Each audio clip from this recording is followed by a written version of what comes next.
Assalamualaikum warahmatullahi wabarakatuh. Salam sejahtera untuk kita semua. Perkenalkan, nama saya Ummu Habibah Ghaffar. Saya dosen pada jurusan Ilmu Administrasi Negara, Fakultas Ilmu Sosial dan Ilmu Politik Universitas Palangkaraya.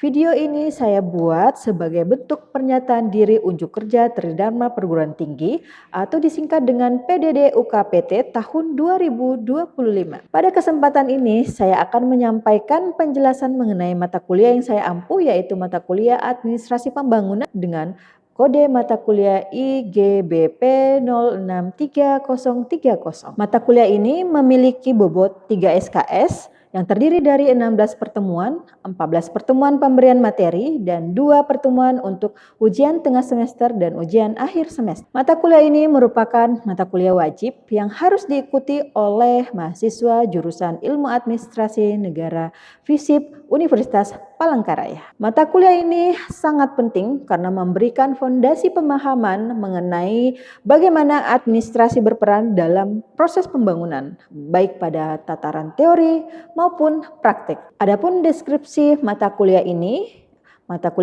merupakan mata kuliah yang akan mempelajari berbagai konsep, perspektif, dan ruang lingkup administrasi pembangunan. Selain itu, mata kuliah ini akan mempelajari sejarah dan dinamika pembangunan dalam penerapan administrasi pembangunan di Indonesia serta di berbagai negara berkembang. Harapannya, mahasiswa tidak hanya memahami secara konseptual, tetapi juga mampu menganalisis permasalahan nyata dan menyusun alternatif solusi berbasis pendekatan administrasi pembangunan. Untuk aspek delivery, setidaknya ada 4 capaian pembelajaran lulusan yang telah disusun oleh program studi yang berkaitan dengan mata kuliah ini. Yang pertama yaitu berkontribusi dalam peningkatan mutu kehidupan bermasyarakat, berbangsa, bernegara, dan kemajuan peradaban berdasarkan Pancasila. Yang kedua,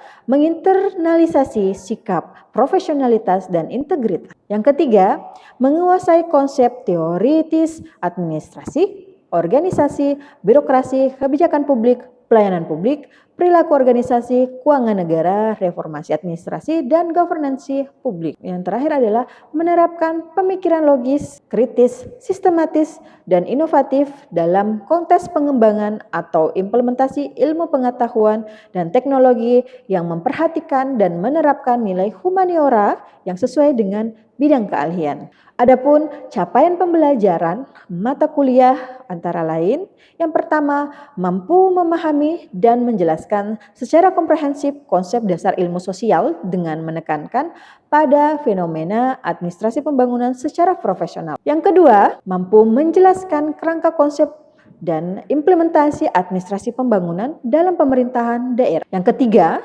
mampu memahami, menjelaskan, dan mengaplikasikan metode perencanaan, pelaksanaan, pemantauan, dan evaluasi administrasi pembangunan. Capaian MK4, mahasiswa mampu memahami dan menjelaskan secara sistematis perbedaan praktik administrasi pembangunan di Indonesia, khususnya pada masa Orde Lama, Orde Baru, dan Reformasi. Yang kelima, mahasiswa mampu membandingkan praktik administrasi pembangunan di Indonesia dengan berbagai negara lain secara kritis dan analisis. Yang keenam, mahasiswa mampu menguraikan struktur, peran, dan tantangan administrasi pembiayaan pembangunan, serta mampu mengevaluasi pelaksanaan dalam berbagai konteks. Yang terakhir, mahasiswa mampu menyusun dan mempresentasikan gagasan berbasis hasil analisis kasus administrasi pembangunan secara tertulis dan lisan dengan argumentasi ilmiah. Sistem pembelajaran dan interaksi yang digunakan pada mata kuliah ini adalah student-centered learning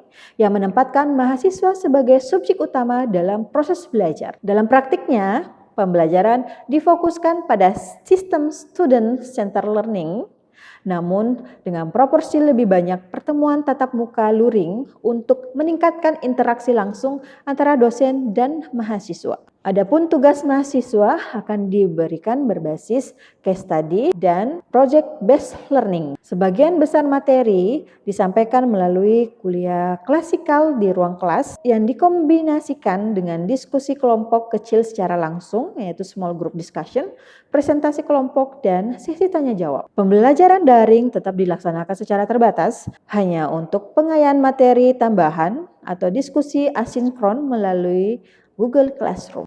Untuk aspek asesmen, dalam hal penilaian, terdapat kesepakatan bersama yang dituangkan dalam kontrak perkuliahan yang telah disepakati bersama di awal semester. Penilaian dilakukan secara komprehensif dan terdiri atas beberapa komponen. Komponennya yaitu yang pertama, partisipasi aktif dalam diskusi dengan bobot 10%, kemudian tugas individu dan kelompok berbasis kasus dengan bobot 20%, kemudian tugas mandiri terstruktur 10%, kuis berskala 10%, ujian tengah semester 20%, dan ujian akhir semester 30%. Seluruh penilaian ini menggunakan rubrik yang jelas dan terukur, baik untuk penilaian formatif, yaitu tugas mingguan dan diskusi, maupun sumatif ujian tengah semester dan ujian akhir semester, dan rubrik tersebut merupakan aspek analisis, argumentasi, ketepatan konsep, dan kualitas presentasi. Demikian penjelasan saya terkait pelaksanaan pembelajaran pada mata kuliah Administrasi Pembangunan.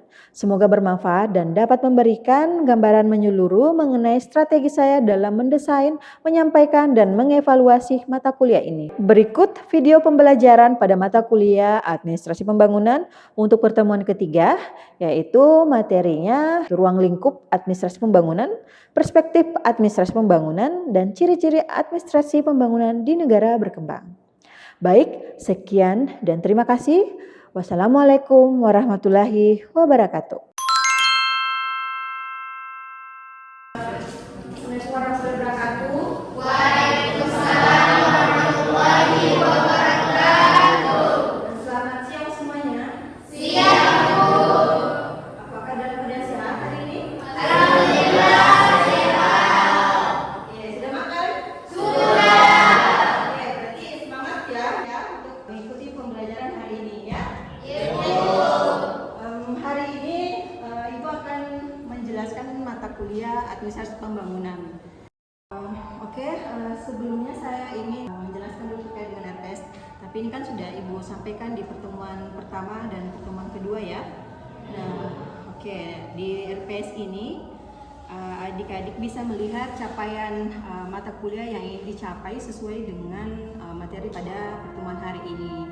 Untuk mengakses RPS ini ada link yang Ibu sediakan di PowerPoint, bisa diklik dan bisa langsung masuk di situ dan dibaca terkait dengan capaian MK pada mata kuliah ini. Nah, minggu lalu kita sudah mempelajari pada pertemuan kedua terkait dengan konsep administrasi pembangunan. Di dalam materi tersebut, Ibu minggu lalu sudah jelaskan terkait dengan definisi administrasi, kemudian pembangunan, dan administrasi pembangunan.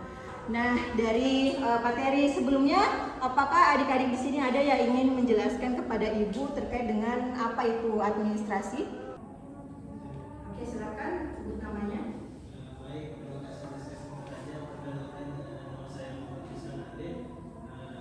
Administrasi dalam arti luas dapat dibedakan dalam 3 sudut. Yang pertama itu proses, yang kedua itu fungsi, dan yang ketiga itu institusi. Oke, ada lagi? Oke, silakan. Baik, perkenalkan nama saya Mikael. Administrasi adalah sekumpulan seseorang yang melakukan perencanaan yang terstruktur dan efisien. Oke, selanjutnya bagaimana dengan pembangunan itu sendiri? Ada yang ingin menjelaskan apa itu pembangunan? Oke, silakan. Terima kasih. Perkenalkan nama saya Hikmah. Pembangunan itu adalah rangkaian usaha mewujudkan pertumbuhan dan perubahan secara terencana dan yang didukung oleh suatu negara atau bangsa, modernitas dalam rangkaian pembinaan bangsa. Oke, terima kasih atas jawabannya terkait pembangunan. Nah, untuk lebih lanjutnya terkait dengan administrasi pembangunan, definisinya ada yang ingin menyampaikan pemahamannya terkait dengan administrasi pembangunan. Oke, silakan. Kenalkan, nama saya Nurul Fadila. Administrasi pembangunan itu seluruh usaha yang dilakukan oleh suatu negara atau bangsa untuk bertumbuh, berkembang, dan berubah secara sadar dalam segi kehidupan dan penghidupan negara untuk mencapai tujuan akhirnya. Sekian. Oke, terima kasih atas jawaban yang disampaikan terkait dengan administrasi pembangunan ya. Berarti adik-adik di sini sudah memahami terkait dengan administrasi pembangunan itu ya. Nah, oke, sekarang sudah siap untuk masuk ke materi selanjutnya? Nah, untuk materi hari ini kita akan membahas terkait dengan ruang lingkup administrasi pembangunan. Nanti kalau misalnya ada waktu, Ibu bisa menjelaskan lagi terkait dengan ciri-ciri administrasi pembangunan dan perspektif administrasi pembangunan itu seperti apa. Nah, sedangkan tujuan pembelajaran adalah mahasiswa mampu memahami dan menjelaskan ruang lingkup pembangunan. Jadi diharapkan setelah Ibu menjelaskan terkait dengan ruang lingkup pembangunan, adik-adik di sini tidak salah lagi untuk membedakan di mana ruang lingkup administrasi pembangunan, administrasi bisnis dan administrasi lainnya. Nah, jadi itu harapan dari pembelajaran hari ini. Kemudian mahasiswa mampu menjelaskan dan menguraikan ciri-ciri administrasi pembangunan. Kemudian yang ketiga adalah mahasiswa mampu memahami dan menjelaskan perspektif administrasi pembangunan itu seperti apa. Ya, sekarang kita masuk ke ruang lingkup administrasi pembangunan. Di sini ada 4 ruang lingkupnya. Yang pertama adalah perencanaan, kemudian yang kedua adalah pelaksanaan, dan yang ketiga adalah evaluasi, dan yang terakhir adalah pengawasan. Yang berkaitan dengan perencanaan, di sini maksud dari perencanaan di sini adalah bagaimana pemerintah instansi-instansi yang ada di dalamnya yang mengadakan pembangunan itu bisa mengarahkan pembangunan itu seperti apa dari administrasi yang ada, seperti itu. Jadi dengan adanya administrasi pembangunan itu lebih terarah ke depannya seperti apa, seperti itu ya. Kemudian setelah direncanakan, nanti ada yang namanya implementasi, pelaksanaan. Pelaksanaan itu harus sesuai dengan perencanaan yang telah ditentukan sebelumnya, seperti itu. Kemudian dari pelaksanaannya harus ada yang namanya evaluasi. Ada yang tahu evaluasi ini maksud dan tujuannya itu apa di dalam pembangunan itu seperti apa. Oke, silakan. Tujuan evaluasi itu untuk menghasil efektivitas, efisiensi, dan dampak dari program atau kebijakan pembangunan yang dilaksanakan. Oke, jadi evaluasi itu benar ya apa yang disebut oleh Bila ya. Terkait dengan evaluasi itu untuk mengukur bagaimana hasil dari pelaksanaan pembangunan atau sesuai dengan rencana yang telah ditentukan sebelumnya. Nah, setelah evaluasi itu biasanya ada yang namanya pengawasan. Nah, untuk pengawasan ini sangat penting ya, karena untuk menjaga akuntabilitas dan efisiensi yang sesuai dengan apa yang telah direncanakan sebelumnya. Dan banyak instansi-instansi atau kementerian-kementerian yang bertugas untuk mengawasi pelaksanaan implementasi yang ada di pemerintahan seperti itu. Jadi 4 ruang lingkup ini sangat penting di dalam administrasi pembangunan. Jadi administrasi itu bukan hanya dalam artian seperti yang tadi disebutkan tadi itu, berarti memang lebih luas lagi ya. Dari mulai perencanaan. Perencanaan ini banyak jenis-jenisnya dalam pemerintahan Indonesia ya.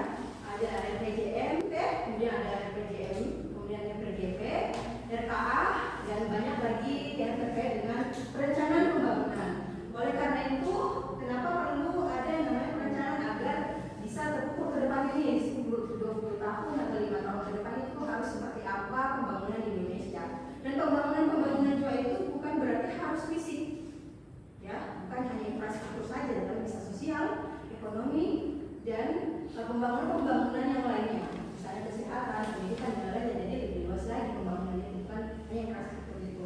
Jadi perencanaan itulah dimuat di RPJMP dan yang lainnya. Nah, kemudian dari RPJMP itu ya harus diimplementasikan dari RPJM apa yang telah direncanakan di 20 tahun. Nah, kemudian atau 5 tahun kemudian implementasinya itu seperti apa. Kemudian dari implementasi lah baru kita pemerintah melakukan evaluasi apakah sudah sesuai dengan apa yang sudah direncanakan.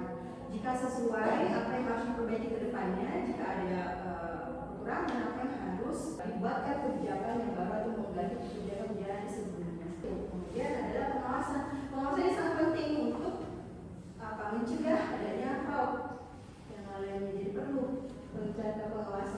Jadi misalnya kebijakan terkait dengan makan siang gratis, pernah dengar sudah ya? Pernah. Sudah sering mendengar ada makan siang gratis.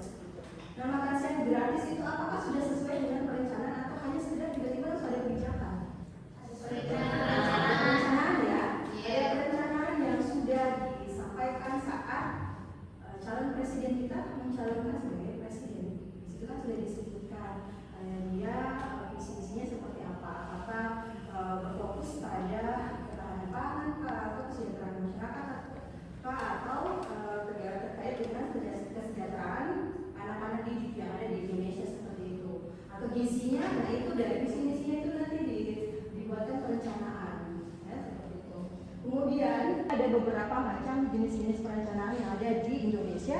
Yang pertama itu adalah RPJPN. Nah, RPJPN ini untuk 20 tahun ke depan, rencana pembangunan jangka panjang nasional. Nah, rencana jangka panjang nasional ini nantinya diturunkan di RPJMN melalui visi dan misi presiden. Jadi ketika kalian ingin memilih presiden harus melihat apa ya? Visi misinya ya. Nah, dari visi misinya itu nanti diturunkan menjadi RPJMN ya, yang jangkanya 5 tahun ke depan seperti itu. Kemudian turun ke Rensa, KL, rencana strategi kementerian, kemudian RKP nasional, dokumen tahunan sebagai pelaksanaan pembangunan nasional, kemudian turun ke RPJPD, rencana pembangunan jangka panjang daerah. Nah, ini juga daerah juga, tapi harus selaras dengan rencana panjang rencana pembangunan jangka panjang nasional. Jadi semua ini harus selaras yang di daerah, buat juga harus selaras dengan rencana pembangunan jangka panjang nasional. Nah, ini harus penyusunan perencanaannya dilakukan secara hierarki dan harus selaras dari pusat ke daerah seperti itu. Tapi sekarang ada namanya otonomi daerah. Jadi biasanya itu otonomi daerah itu daerah menentukan sendiri bagaimana rencana pembangunan jangka panjang mereka dan disesuaikan juga dengan sumber daya yang ada di daerah.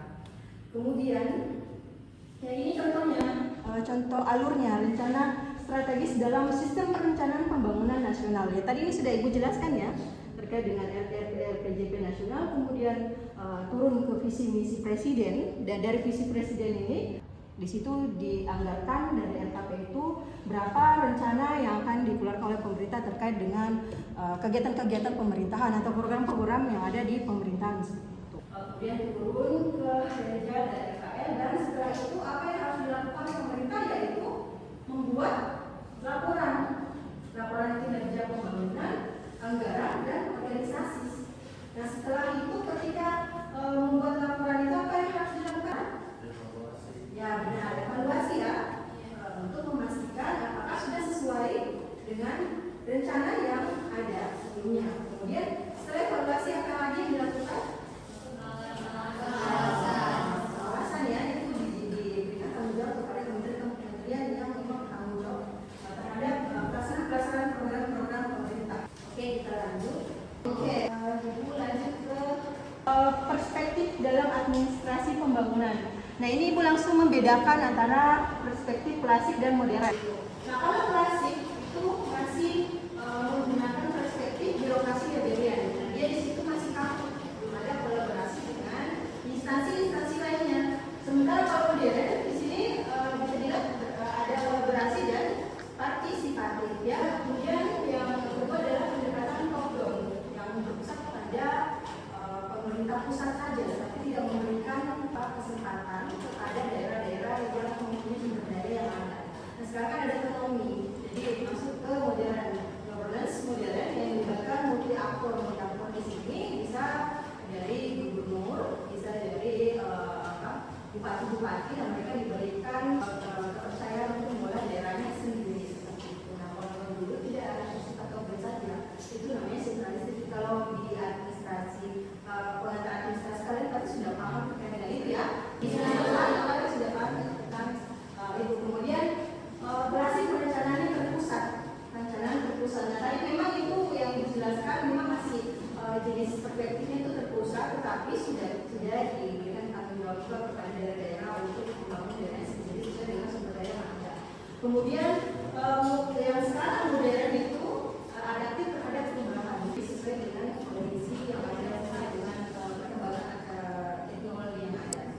Nah, kita masuk ke ciri-ciri administrasi pembangunan di negara berkembang seperti apa. Nah, kalau kita lihat di sini ada beberapa ciri-cirinya. Yang pertama adalah fokus pada pembangunan sosial ekonomi. Hanya pada itu saja. Kalau di negara berkembang, karena memang kita masih statusnya berkembang ya. Jadi memang ekonominya dan pembangunan sosialnya masih perlu perhatian gitu. Karena tingkat kemiskinannya masih tinggi dibanding dengan negara-negara lain. Jadi masih berpusat pada itu. Nah, kalau di negara maju dia lebih luas lagi administrasi pembangunannya itu seperti apa, karena mereka bukan lagi pada fokusannya hanya pada pembangunan sosial ekonomi, tetapi sudah lintas global lagi. Bahkan sekarang kan kalau kita lihat di negara maju bagaimana mereka bisa bersaing secara global ya, bersaing secara global, entah itu dari segi swastanya ataupun dari pemerintah. Kemudian negara sangat dominan di dalam kebijakan. Nah, kita memang terkait dengan kebijakan itu memang negara masih sangat dominan di dalam. Kemudian ketergantungan pada bantuan luar negeri. Nah, apakah kita masih ketergantungan atau tidak? Masih. Jadi memang kita masih ketergantungan pada bantuan luar negeri. Jangankan negara kita di Kalimantan Tengah saja, karena kita kan ada lautnya ya. Jadi kita masih bergantung dengan daerah-daerah lainnya. Jadi memang kita masih bergantung entah itu sayurnya, kemudian ikannya, kita masih bergantung dari daerah lain. Jadi seperti itu ya. Kemudian kapasitas birokrasi masih terbatas. Jadi memang kita masih semi-semi sentralistik seperti itu. Padahal sudah dijelaskan bahwa kita ini sudah masuk di sentralisasi otonomi daerah. Kenyataannya tidak seperti itu. Kemudian dinamis dan adaptif terhadap perubahan. Jadi ini positifnya masih dinamis dan adaptif terhadap perubahan. Walaupun kita negara berkembang, tapi kita selalu belajar untuk maju ke depannya seperti apa. Tapi tergantung lagi pemerintah, masyarakat, dan pihak swasta yang ada di dalamnya. Apakah kita mau berkembang atau beradaptasi dengan kondisi yang ada sesuai dengan perkembangan kemudian teknologi yang ada. Ini tadi contoh kontekstual Kalimantan Tengah ya, masih menghadapi tantangan infrastruktur dan pelayanan dasar. Nah, karena ini sangat jelas di Kalimantan Tengah bagaimana tantangan yang dihadapi di daerah-daerah tertinggal terkait dengan ini. Oleh karena itu administrasi pembangunan harus hadir di situ. Bagaimana perencanaan pembangunan itu harus melihat apa saja permasalahan yang ada di daerah-daerah. Harus melihat di daerah itu apakah infrastruktur listrik, jaringan dan lain-lainnya itu ada atau tidak.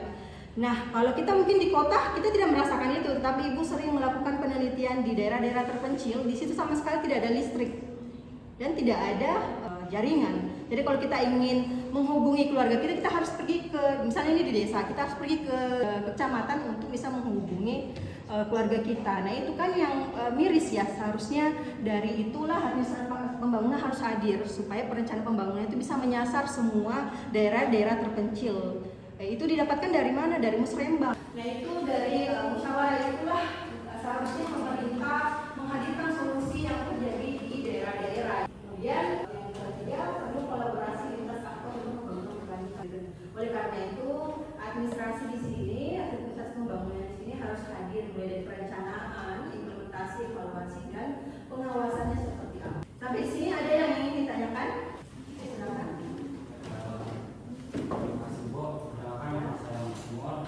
Karena materi hari ini terkait administrasi pembangunan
Silahkan dikerjakan kuis ini per individu, kemudian nanti Ibu akan sebutkan jawaban yang benar yang mana. Seperti itu. Silahkan jawaban yang ada di papan tulis.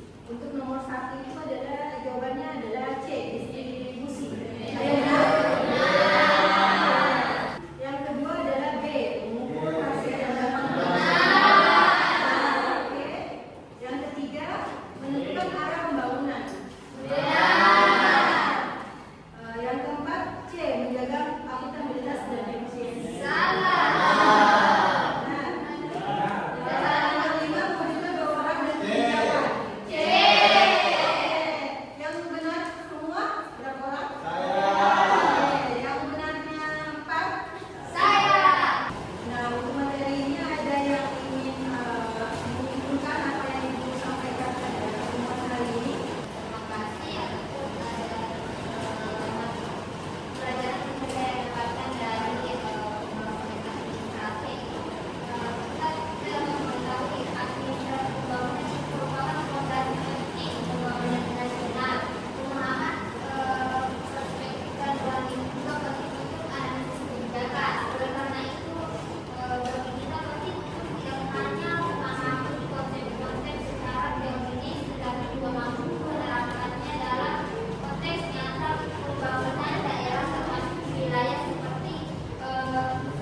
Jam 1 harus sudah dikumpul di Google Classroom Ibu.